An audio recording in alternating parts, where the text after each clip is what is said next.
Hey folks, Malforian here. Welcome back to a Crusader Kings Dev Diary discussion. Today we're going to be talking about Dev Diary 94, Anatomy of a Struggle. This is going over the struggle feature, which they announced last week with the flavor pack announcement, all about Iberia and how the war there will kind of progress and work through as you play through it, or if you're just watching from afar, you'll still see it happening.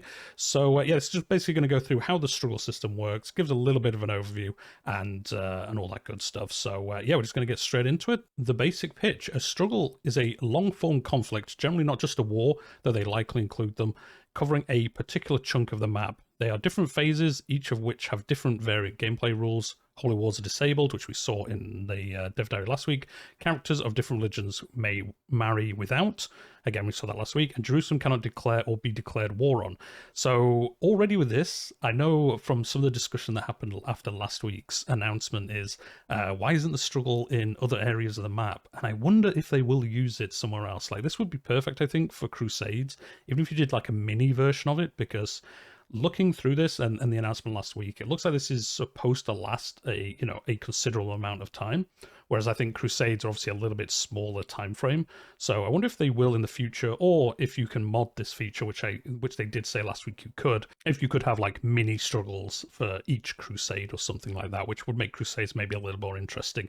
Although I suppose mainly for the Crusades you were just trying to kill each other, whereas for this it's kind of giving you that other option, which kind of did happen during some of the times in Iberia. So we'll see anyway. We might see in the future. Struggles can be resolved, permanently affecting the area in some way through dramatic and different endings decisions, which we will see later on. They're going to go through I think there's 4 different ways they can end. They're assumed to last at least a couple of centuries. A conqueror carving out a new realm from the ruins of an old giant wouldn't be a struggle by itself, but if it includes dramatic aftershocks for the last generations, then it just might be, showing that it really feeds into that kind of Iberian struggle between Muslims and Catholics that went on for such a long time, with winning and losing on both sides, and then in the end it's settled into what historically happened. Philosophy.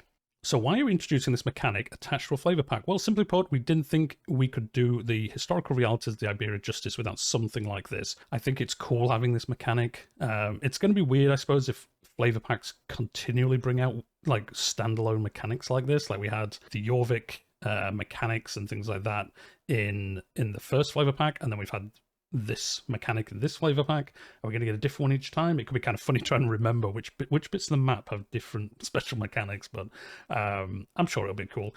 The changing moods and temperatures of the peninsula over the different decades, the way particular activities fluctuated between oddly permissive by the standards of much of the rest of the world and intensely strict, the role of notable characters and their policies in shaping the shifting tides of public opinion, whether intentionally or not, which is true. Like if you read up about this, if you watch any YouTube channel kind of histories about the Iberian Peninsula, it is crazy how you'd think in other areas like Jerusalem it was Muslims versus Catholics, and they did occasionally get along a little bit, individual battles and stuff like that sometimes, but in Iberia it was crazy. Like sometimes they would ally, some dukes of either side would ally together to fight someone else on the other side, and the weird alliances would happen for a couple of decades and then they'd fall apart, and it is really crazy how complex it is. So I can understand why they wanted to do a standalone system for this.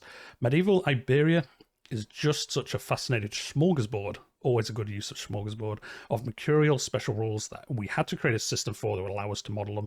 One that guided roleplay without giving it consequences, and provided default end goals for players other than just conquering all of Hispania. Which again, it's cool. I like it when these systems kind of change up. You're not just playing the game the same way if you're playing in Iberia.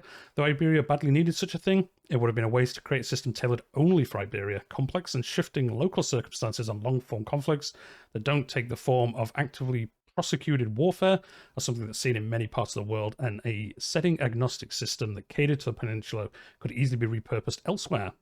So there we go. What I was talking about before, they're literally saying they put loads of work into this because they can then use this system somewhere else and move it to maybe War of the Roses or something in in, well, it'd be wrong time frame, but you know what I mean, that kind of war somewhere else, you know, kind of like an intense conflict in one particular area of the map. So it'd be cool to see what they do in the future. So here we go. Involvement. Struggles are first and foremost local things, local to large areas. Iberia, of course, is a large area, but on the map, I guess it's quite small, but it is still a local confined area. The basic thing that defines them is a regional struggle, a predefined group of titles that the rules of the struggle apply within. For Fol's struggle, so Fol is Fate of Iberia. I don't know why they didn't just put Fate of Iberia. It's kind of, it looks like a character name, but it's Fate of Iberia. We've used the all-reliable World, Europe, West Iberia region. Classic, rolls off the tongue. That's been in there since the launch of the game, but any region or combination of regions can be defined in the appropriate parameter. At the moment, these are static and only take regions, but we're considering other options. So again, saying we can use this system somewhere else if we wanted to. And there we go, just saying this is the area of the map it will affect, which is basically, I think, de jure Hispania. Maybe, I don't know, West Francia is this bit? No, I think it is, yeah. No, I think this is de jure Hispania. Cultures and faiths are regarded as involved or not. This defines whether a specific culture or faith is seen as being part of the in-group for the region, even when members of the in-group may occasionally or frequently be hostile to each other. For the Iberian Struggle, for example, Castilian and Andalusian both understand the changing nature of the peninsula instinctively, in a way that Anglo-Saxon would struggle to acclimatate to. Cultures become involved either at the start of the struggle, mainly via script, or automatically when a certain percentage of their local counties are within the struggle region. The number is set per struggle, currently is 80%. I guess that means if you did do a Varangian adventure into Iberia, and that was your only land, then you would be part of the struggle, even if you weren't Catholic or Muslim, I guess. From how that reads, anyway. Oh no, the entirety of their culture has to be in that thing. Cultures become involved either on the first starting of the struggle or automatically when a certain percentage of the total counties are within the struggle region. Oh, yes, so yeah, that's true. You'd have to relocate the entirety of, I don't know, Scots to Iberia, and then they would be part of it. But obviously, they're still living in Scotland, so they don't really care about it that much. Hybrids and divergent cultures automatically become involved if they convert at least one county within the region on creation. I think this is so you can't just like skip the mechanic by hybridizing like French and Castilian or something, and by like skipping out of it by not being one of the default ones, which is good. They've thought about it. Neither cultures nor faiths lose their involvement automatically. Once you're in, unless you manually remove via scripts. In other words, you can't leave once you've started. For a Fate of Iberia, this is necessary to keep the ruling class of Al-Andalus, predominantly culturally insular families of the Arabs and Berbers involved, but it's generally there to prevent wonky behavior with struggles incorporating cultures and faiths from beyond their region who don't actually have a county within it. A simple example would be the hypothetical Anglo-Norman struggle for after the conquest. We'd probably want to set Norman up as an involved culture and wouldn't want them to immediately become uninvolved because there are no Norman counties in the British Isles. So there we go. Now, already saying about how this could be used in the, William the Conqueror's invasion of England, and then how he, in the subsequent years had to take control of England and set up his power there, and saying, oh, even if he lost the initial war, the struggle could continue a little bit to allow him to try like a second attempt, basically, at taking back the British Isles. So already kind of fleshing out how this could be used somewhere else. And I wonder from that example whether we will see that, because it seems like a pretty cool example of how they could use this system in a different conflict on the map that kind of works a similarish way. But characters, though, of course. Within the region, characters are defined by their personal involvement, the degree to which they're considered part of the ongoing medley of social and cultural fluctuations that define an active struggle. So they can either be involved, an interloper, or uninvolved, and we're going to go through them now. Involved characters are wholeheartedly engaged in the war. They're basically definitely there. They live there. They want to be part of it. They're just going on and trying to either win or get their goals completed through the mechanic. Interlopers are active within the struggles region, but don't quite grasp exactly how or why people in the region act the way they do. They generally don't benefit from variant struggle rules as much as involved characters, but they aren't heavily restricted by them either. Either their culture, their faith, or both are not flagged as being involved in the struggle, but their capital is located within the region. So again, this is, I think, if you Varangian adventured into Galicia, you would be an interloper. You're not supposed to be there, but it will kind of affect you a little bit still. Why is this going on? What's happening here? Well, it's going to affect me a little bit, but not as much if I'd lived there forever. And then uninvolved are characters outside and outlanders. Their concerns are remote in the struggle region.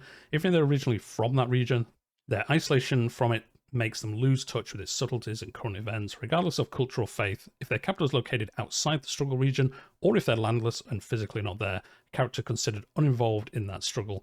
Uninvolved characters are generally expected to take penalties from holding countries within the struggle region, encouraging them to either delegate to vassals with a better level of involvement, or else get more involved themselves. So yeah, this is people, I guess, like if you were, again, Galicia, and maybe you took, like, I don't know, Brittany or something and moved your capital there, but you still owned land in Galicia, you'd be uninvolved because you're not actually, you don't live there, you just have land in that area and it isn't that much. This is saying if you give it to vassals, I guess, of like Galician culture, they would be involved in the struggle, but you wouldn't as their liege. You wouldn't be involved, but they would.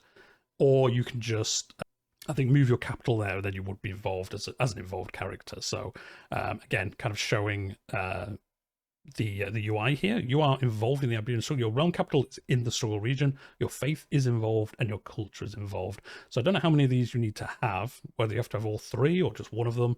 And yeah, obviously lists all the different people, 173. There's 4 faiths and 11 cultures involved. So I imagine the 4 faiths are, you know, the variants of Muslim and Catholic faiths that are in the area. And then obviously these are all the characters. And anyway, we're on to phases. All right, so you know how the struggle covers an area and how people are divided into characters within that area. What do these characters and areas actually do? For that, we need to look at phases. Each phase reflects a sort of mood or temperament within the struggle region specific to that struggle, the outcome of many prior actions, leading to a shifting tide of general opinion of what is and isn't acceptable. Maybe some things that were taboo before and will no longer be taboo. So I think this is where we've seen, like, marriages are allowed between faiths, where obviously at the beginning, when the war was just starting and things like that, they obviously wouldn't want that.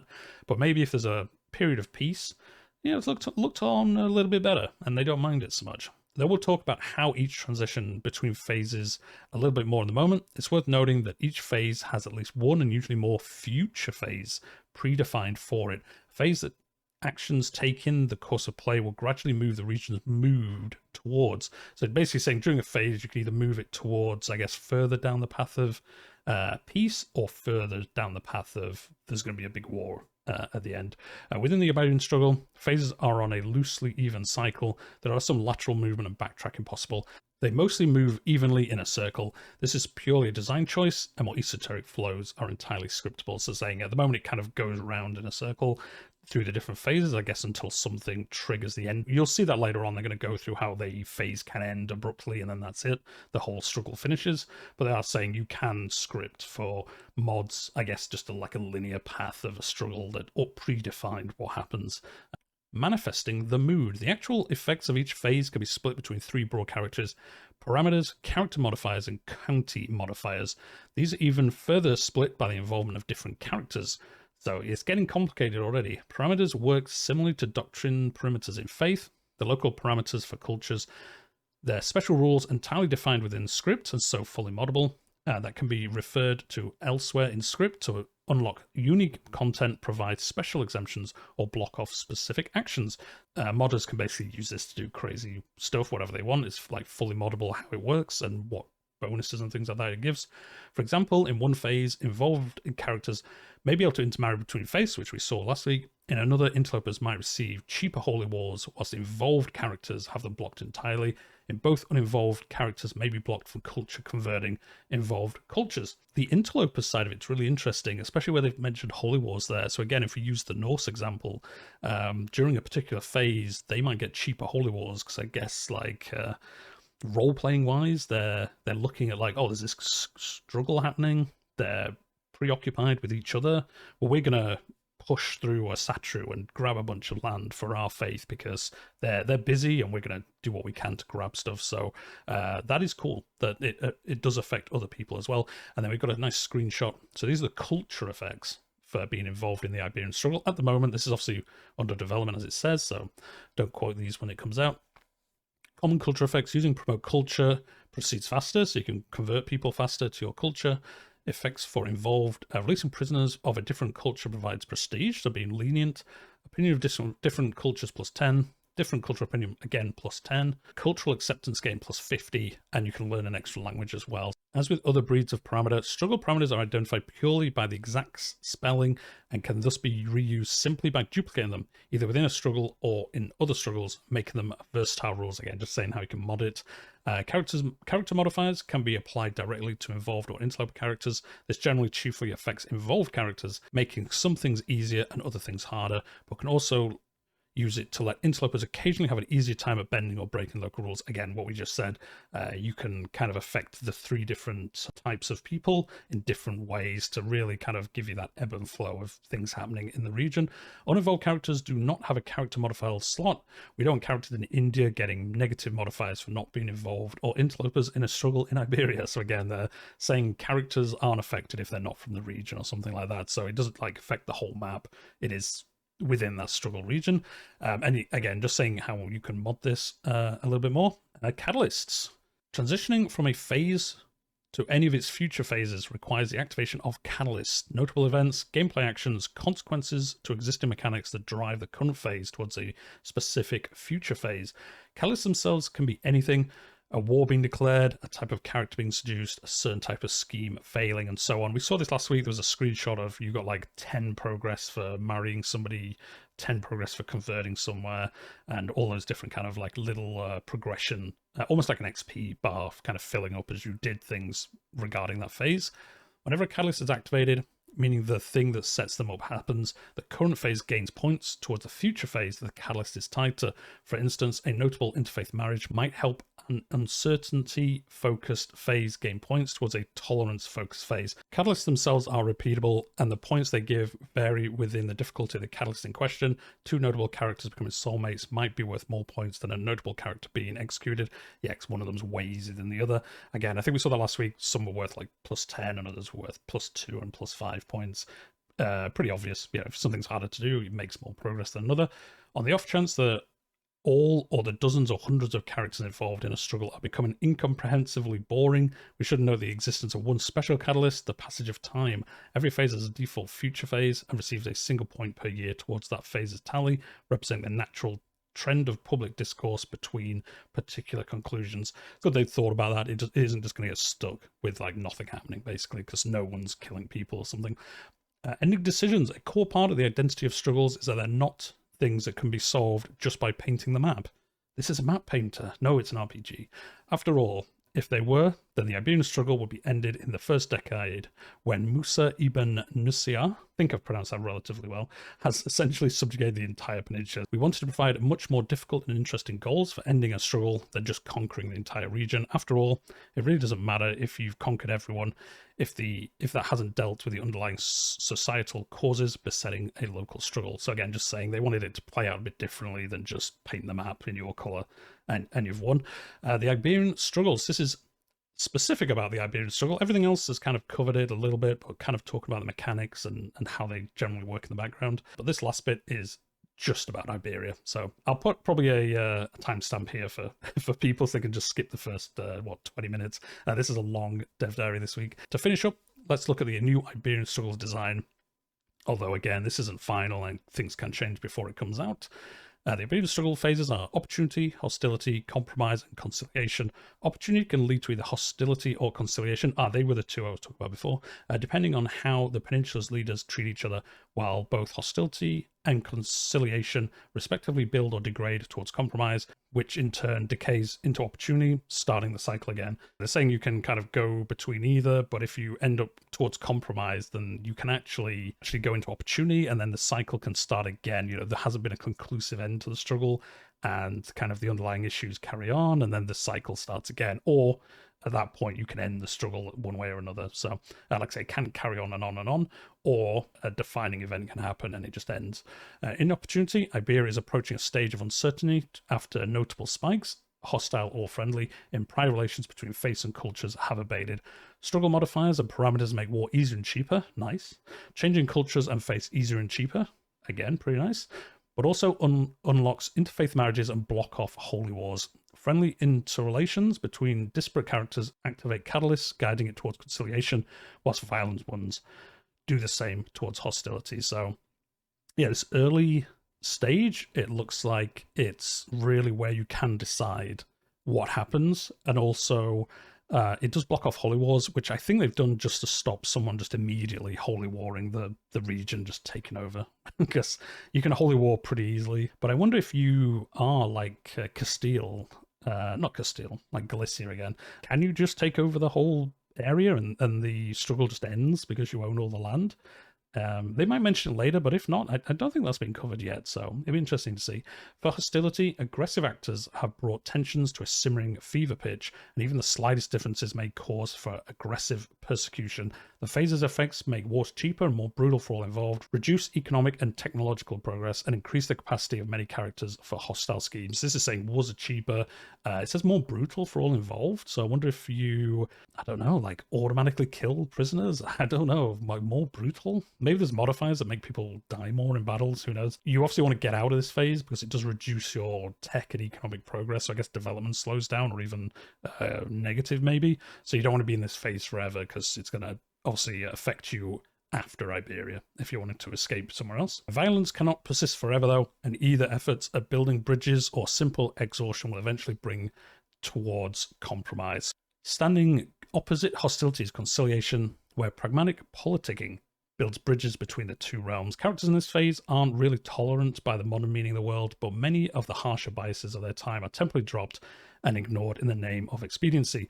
Wars become more expensive and truces longer, but there's opportunity to unite against outsiders interfering in Iberian matters, and ruling over more multi-faith realms becomes easier and more beneficial. So yeah, this is going to change quite a lot, I guess. Wars become more expensive and truces longer, so you're obviously not going to be fighting with each other more. And then opportunity to unite against outsiders. So I wonder if somebody from outside the struggle cultures, if they attack you, I wonder if you get an event and you all kind of temporarily ally with each other. Kind of like how a crusade works, I guess. Like the defending side of a crusade. I wonder if you all unify to fight someone off and then you get back to killing each other, kind of thing, or working towards peace, I suppose. Periods of inter-alliance like this don't generally last. Granted, privileges decay, ignored biases relapse, and power-hungry nobles tear down bridges for short-term gain. Even the most wholeheartedly supported conciliation phase decays towards compromise eventually. So say this kind of happens for a short amount of time, and then you go back to compromise, and then another phase basically starts. Finally, compromise is the phase Iberia has reached a point of equilibrium. Wars are less likely and more costly, but economic investment, other forms of passive stability are easier and better. So this is the opposite of the other one, saying that you will, I guess, development gets a boost for a while, and wars, I guess, are more expensive. Yeah, less likely and more costly. So I guess they're more expensive and maybe harder to get the CBs for. I don't know how as a player they'd be less likely. I guess there's some kind of mechanic. The exhausted pragmatism of compromise isn't permanent and will someday give rise to the cynical dynamism of opportunity. The cycle begins anew. And naturally, we've peppered all of this with phase-specific events, decisions, interactions, and odd CB and so on. Most phases also add variant unlocking criteria for existing pieces of content, adjusting the circumstances under which things like claim throne scheme or found holy order decisions can be used, most commonly temporarily extending them to characters who don't usually have access. Oh, that's cool. So found holy order, maybe even as like a count or a duke, you can form a holy order, or for way cheaper than usual. I can't remember off the top of my head what the requirements are, but I know they are quite steep. I think for the piety amount that you need, at least, I think you have to be like devoted as well.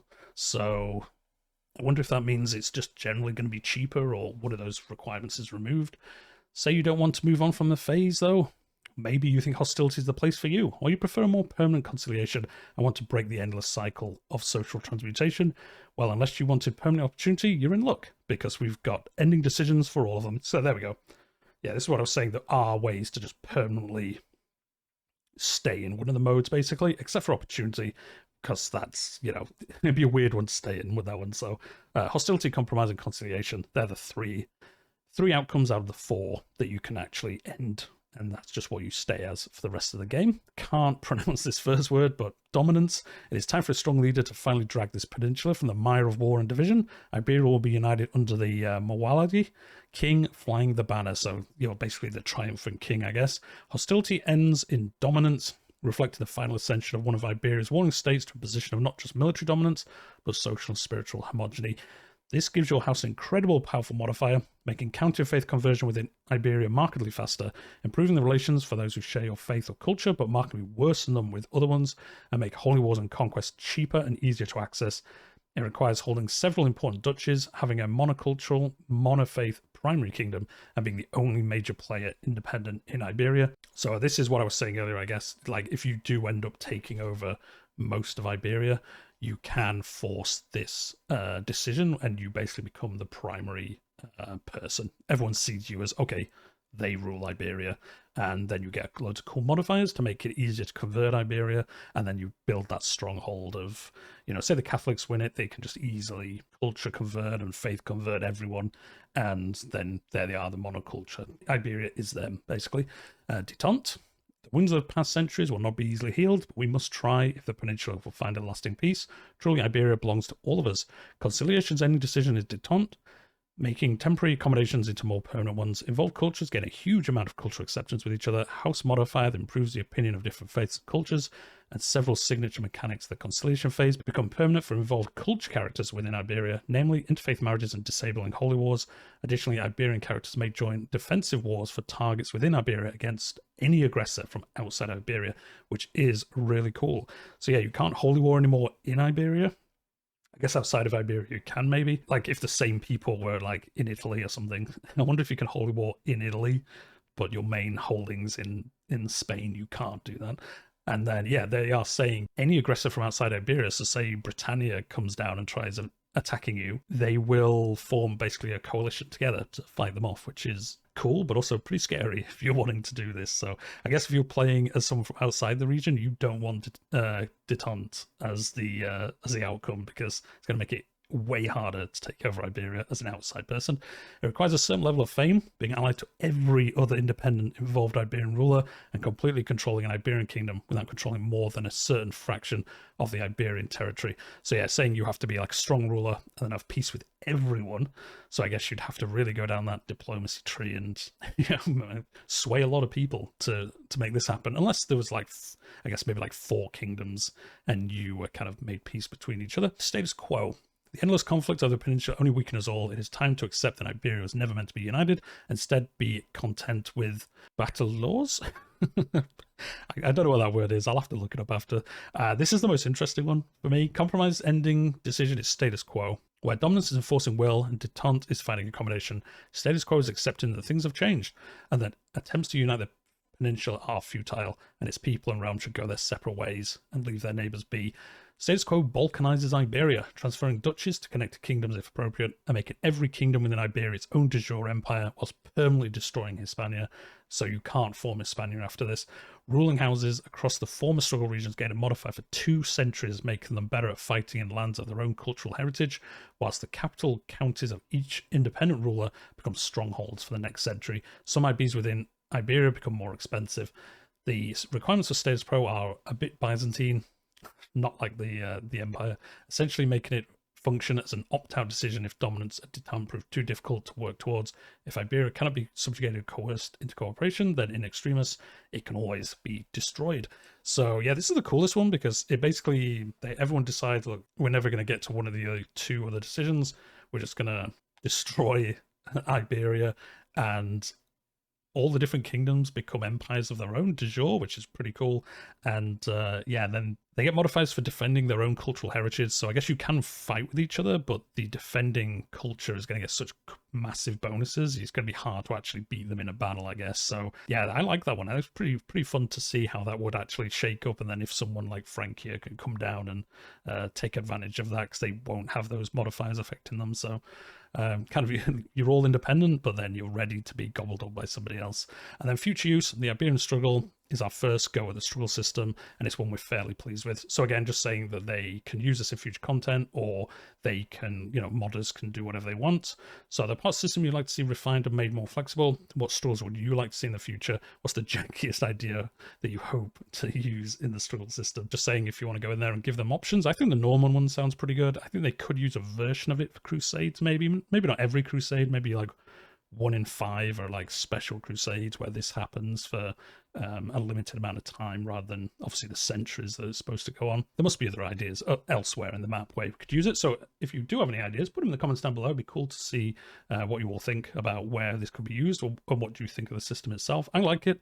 It'd be interesting to see obviously once it's in the game and you can play through it, but it looks like it is quite a lot of replayability to how it works. There's obviously the 3 types of characters you can be in it, and then the 4 outcomes, and they did say there's a bunch of decisions and special events and things like that. I did see one last week where if you're up in Navarra, you can basically form like a Navarran kingdom or like mini empire and consolidate a bunch of realms into yours and make a stronghold in the mountains, which sounds amazing. So anyway, we're gonna leave it there. It's been a long one this week, so let me know what you think down below.